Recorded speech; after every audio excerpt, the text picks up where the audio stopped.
जगन्नाथ। भारत की और विश्व की सभी सनातन धर्मी भक्त लोगों को मेरा सादर प्रणाम। महापुरुष अच्युतानंद ने पंच सखा ने जो वीर महाभारत युद्ध में युद्ध किए थे और जो युद्ध नहीं कर पाए थे, तो वो सारे जो महावीर हैं, महारथी हैं, वो कलियुग अंत में मनुष्य शरीर में धरती पर जन्म हुए हैं। जब भारत पाकिस्तान चाइना के बीच युद्ध होगा, जब विश्व युद्ध होगा, जब भारत की जरूरत पड़ेगा, तब भगवान कल्कि के निर्देश में वो सब वीर भारत की सपक्ष में युद्ध करेंगे। उसी समय वो सब कौरव पांडव के बीच में युद्ध हो रहा था, पर कलियुग के अंत में सारे कौरव और पांडव मिलके भारत की तरफ से लड़ेंगे और इस तरफ सभी एक ग्रुप में रहेंगे और आपस में नहीं लड़ेंगे, सब मिलके भारत के लिए लड़ेंगे। और 5 जो बाल वीर है, जो कम उम्र के महारथी योद्धा थे, उनकी बारे में भविष्य मालिका जयकुल मालिका में महापुरुष अच्युतानंद ने वर्णन किए। अभिमन्यु बाल वीर बेलाल सेनकु धरी संगर लो जाई फूल लो दिने करिब महा समर लो जाई फूल लो।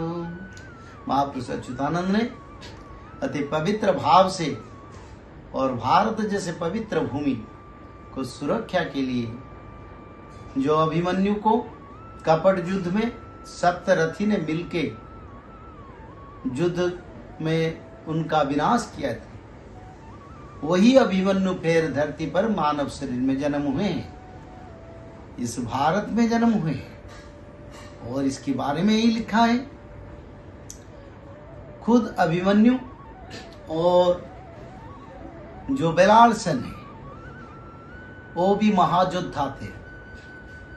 भीम का पुत्र बेलाल सेन, बेलाबाड़ी के पुत्र बेलाल सेन। अभिमन्यु और बेलाल सेन दोनों मिलके भारत के लिए सारा विश्व की भारत की शत्रुओं के साथ लड़ेंगे।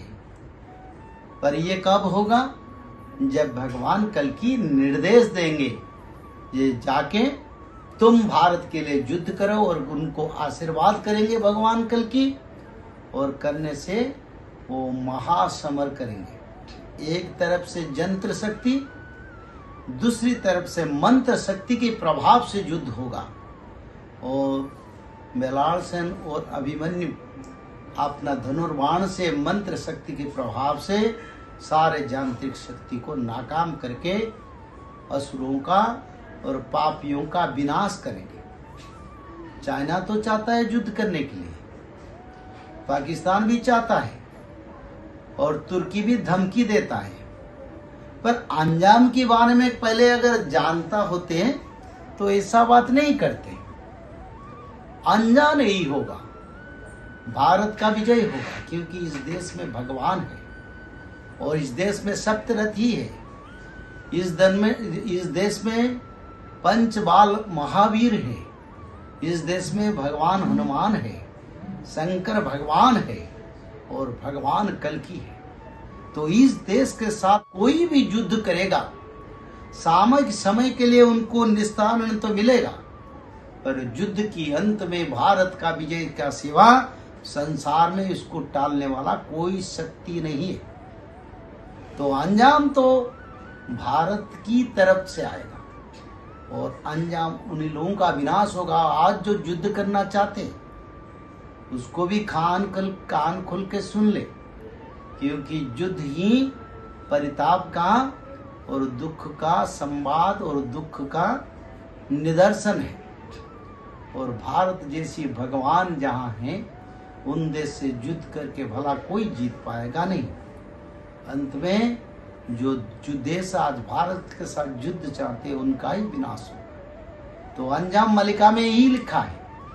इसको अगर सोचें तो आपके लिए अच्छा रहेगा, जो देश भारत के विरुद्ध में प्रचार करते हैं, युद्ध करना चाहते हैं, क्योंकि ये देवभूमि है और पहले से उसका सुरक्षा भगवान की जिम्मेदारी है। और इसलिए सारे वीरों को धरती पर, भारत पर प्रभु जन्म दिए और समय आने से वो जवाब भी देंगे। आज तो समय हो गया, फिर अगले एपिसोड में विचार करेंगे। जय Jagannath. Jai Shri Madhav, Bhavishya Malika brings forth a crucial message for the entire world, urging us to embrace Dharma as our ultimate savior. This message is not meant to instill fear, but to awaken humanity to the path of truth. According to the divine prophecies in Bhavishya Malika, as human sins have reached their peak, the end is inevitable. The Third World War will occur by 2025-26. Also, mass destruction of lives and property will occur through the Panchbhut Pralay or natural disasters. Only after this great turmoil, Satya Yuga, the golden age, will begin by 2032. Time is short before chaos engulfs the world. Only Dharma can save us. Wake up before it is too late. These prophecies are not the words of any astrologer or any fortune teller, but revelations given directly by the Panchasakha, who were the disciples of Sri Chaitanya Mahaprabhu and are the 5 eternal companions of the Supreme Lord Sri Jagannath himself. Just as the sun cannot be stopped from rising, the words of Malika will never be falsified. Therefore, take refuge at the lotus feet of the Lord. We invite you to connect with Sudharma Maha Sangh, guided by Pujya Pandit Dr. Shri Kashinath Mishra, who has dedicated more than 4 decades to studying and spreading the essence of Malika. Remember, the age of Kali has already ended, and according to Malika, the Kalki avatar has already descended. The signs of transformation are visible across the world, and by 2031-32, Satya Yuga will manifest in full. Beloved devotees, we humbly request you to adopt the 5 gems: Satya, Shanti, Daya, Khyama, Prem and Maitri. Live by purity, no meat, no eggs and no alcohol. Embrace a pure vegetarian lifestyle. Engage daily in satsang, perform 3 sandhya on time, study at least 1 chapter of the Srimad Bhagavad Mahapuran daily, and chant the sacred Madhav Nam throughout the day as much as you can. These practices will anchor and protect you in the turbulent times ahead. For more guidance, visit our official website www.bhavishyamalika.com. Join our WhatsApp groups through the links in the description to receive updates, and download the PDFs of Bhavishya Malika's core teachings and share with others whom you think will be benefited. Together, let us prepare for the dawn of a new golden age. Jai Shri Madhav, Jai Shri Madhav, Jai Jai Shri Madhav.